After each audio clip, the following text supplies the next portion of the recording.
ലോകകപ്പിലെ മോശം പെരുമാറ്റത്തിന് അർജന്റീനയ്ക്കെതിരെ കടുത്ത അച്ചടക്ക നടപടിയുമായി ഫിഫ. അർജന്റീനയ്ക്ക് 3 കോടി പിഴ ശിക്ഷ വിധിച്ച ഫിഫ 3 അർജന്റീൻ താരങ്ങൾക്ക് വിലക്കും പിഴയും ചുമത്തി. സ്പെയിൻ താരം ഗ്യാവിക്കെതിരെയും നടപടിയുണ്ട്.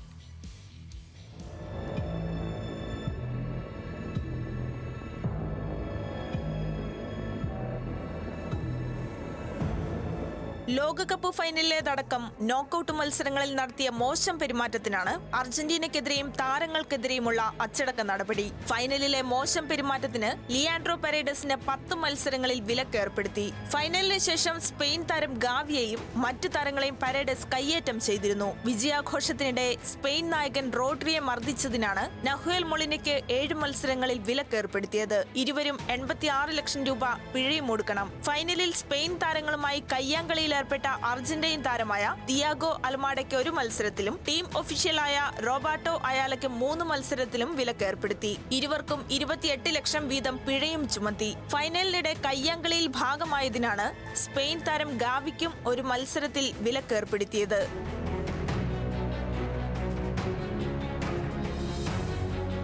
ലോകകപ്പിലെ മോശം പെരുമാറ്റത്തിനാണ് 3.07 കോടി രൂപ അർജന്റീനയ്ക്ക് പിഴയായി ചുമത്തിയത്. ഇംഗ്ലണ്ടുമായുള്ള സെമി ഫൈനൽ മത്സരത്തിന് ശേഷം ഫോക്ലാൻഡ് ദ്വീപുകളുടെ പതാക പ്രദർശിപ്പിച്ചതും നോക്കൌട്ട് മത്സരങ്ങളിൽ എതിരാളികൾക്കെതിരെ വംശീയ അധിക്ഷേപമടക്കം നടത്തിയതിനാണ് നടപടി. സ്വിറ്റ്സർലാൻഡ്, ഇംഗ്ലണ്ട് ടീമുകൾക്കെതിരായ മത്സരത്തിനിടെ അർജന്റീനൻ ആരാധകർ മൈതാനത്തേക്ക് കുപ്പികൾ അടക്കം എറിഞ്ഞ് മത്സരം തടസ്സപ്പെടുത്തിയതും പിഴയ്ക്ക് കാരണമായി. അർജന്റീനയുടെ അടുത്ത മത്സരം മുതൽ സസ്പെൻഷൻ നടപടികൾ നടപ്പാക്കും.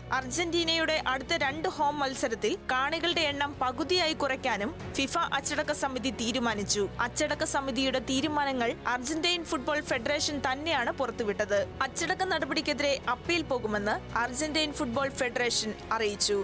Sports desk, news Malayalam.